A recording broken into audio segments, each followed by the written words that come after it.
کیا تم جانتے نہیں کہ دعائیں نصیب کا مقابلہ کرنے کی قدرت رکھتی ہیں، اور وہ دعائیں تو نصیب سے بھی زیادہ طاقتور ہوتی ہیں جو بار بار دہرائی جاتی ہیں، جن کا تسلسل وقت کے ساتھ بڑھتا چلا جاتا ہے۔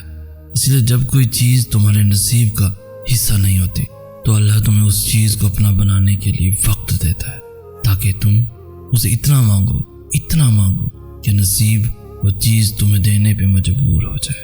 اس طرح اللہ تمہاری دعاؤں کو نصیب پہ فتح دیتا ہے۔ دعا اللہ کی رضا کا حصہ ہے، اور اگر تمہاری دعائیں قبول نہ ہونی ہوتی تو اللہ دعاؤں کی جانب تمہارا دل کیوں پھیرتا، تمہیں دعاؤں پہ کیوں لگاتا؟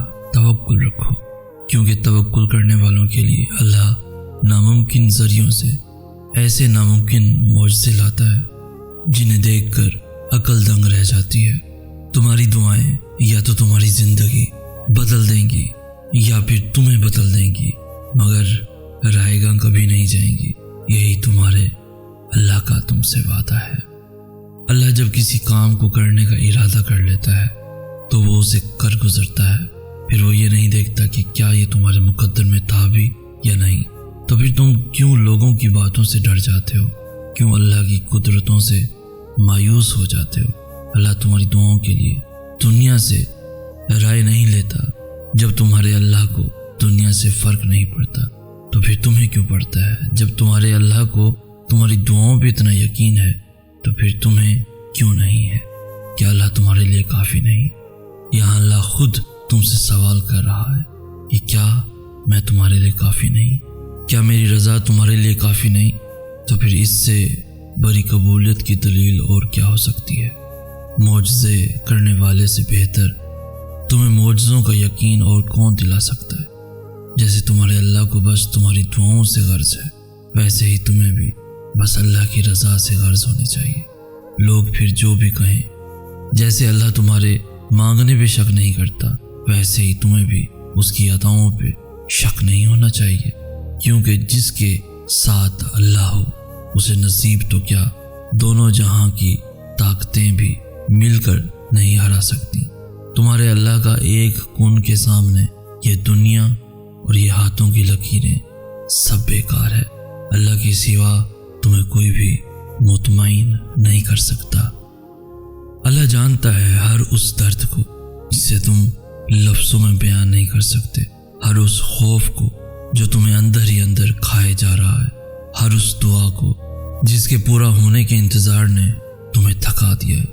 جانتے ہو اللہ کی اتاری ہوئی ہر آیت میں تمہارے لیے کوئی نہ کوئی جواب ہوتا ہے، کوئی نہ کوئی اشارہ ہوتا ہے، جیسے سورہ طٰہٰ میں اللہ فرماتا ہے، اور پھر میں نے موسیٰ کو اس کی ماں کی طرف واپس لوٹا دیا تھا تاکہ وہ غمگین نہ ہو۔ کبھی سوچا ہے کہ اللہ اس آیت کے ذریعے تمہیں کیا بتانا چاہ رہا ہے؟ وہ اس آیت میں تمہیں یہ بتا رہا ہے کہ تم اس کی نگاہ سے اوجھل نہیں ہو، تمہارا کوئی بھی دکھ اس کے علم سے باہر نہیں ہے۔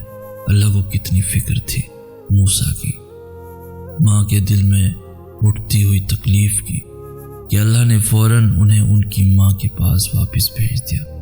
تو پھر تم کیوں سوچتے ہو کہ اللہ کو تمہاری پرواہ نہیں؟ وہ 70 ماؤں سے زیادہ محبت کرنے والا، وہ چیزوں کو اس طرح سے ترتیب دیتا ہے کہ عقل حیران رہ جاتی ہے۔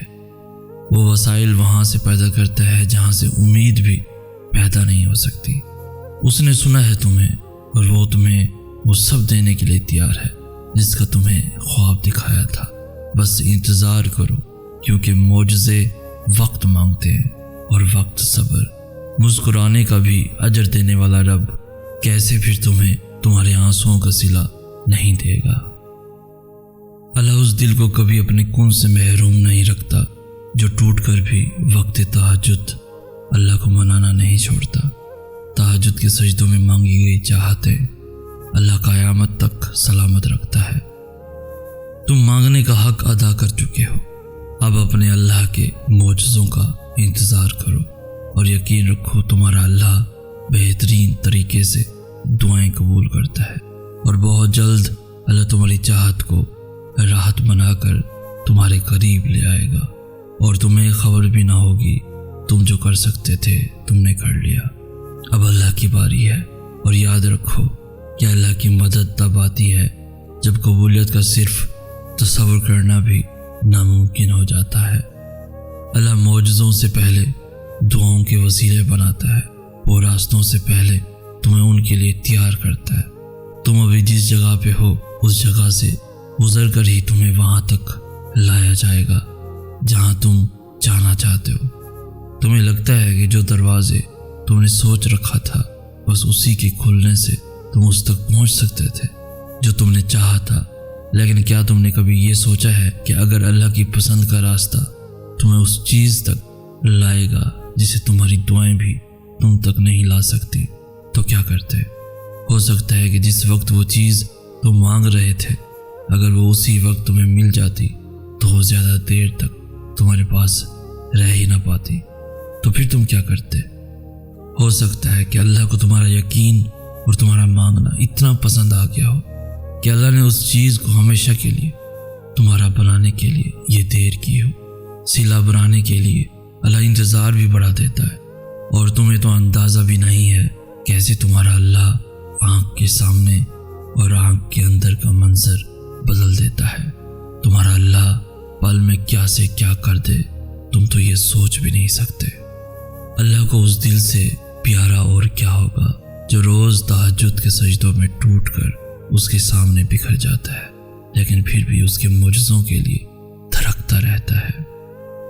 توکل کرو جیسے نوح علیہ السلام نے دوران سیلاب کیا، توکل کرو جیسے ابراہیم علیہ السلام نے دہکتی ہوئی آگ میں کیا، توکل کرو جیسے موسیٰ علیہ السلام نے سمندر پہ چلتے ہوئے کیا، توکل کرو جیسے یوسف علیہ السلام نے اندھے کنویں میں کیا، توکل کرو جیسے یونس علیہ السلام نے مچھلی کے پیٹ میں کیا، توکل کرو جیسے ایوب علیہ السلام نے بیماری میں کیا، توکل کرو جیسے بی بی ہاجرہ نے تپتے ہوئے صحرا میں کیا، توکل کرو جیسے زکریا علیہ السلام نے اپنی بیوی کے بانجھ ہونے کے باوجود اولاد کی دعا کرتے ہوئے کیا۔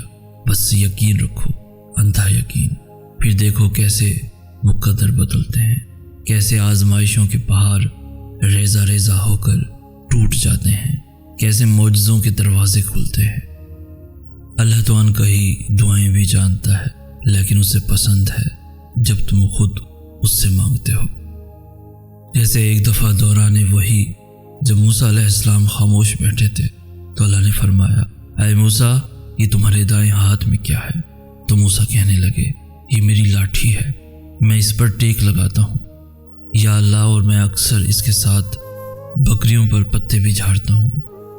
حالانکہ اللہ تو پہلے سے ہی جانتا تھا کہ یہ موسیٰ کی لاٹھی ہے، لیکن پھر بھی اللہ نے موسیٰ سے سوال کیا کیونکہ اللہ کو موسیٰ کی آواز سننی تھی۔ اللہ کو جواب پہلے سے ہی معلوم تھا، لیکن اللہ کو یہ جواب موسیٰ سے سننا تھا۔ اللہ جانتا ہے تمہارے دل میں کیا ہے، لیکن اسے پسند ہے کہ تم خود اسے یہ بتاؤ، اور پھر وہ معجزے کرتا ہے جیسے اس نے موسیٰ علیہ السلام کے لیے کیا تھا۔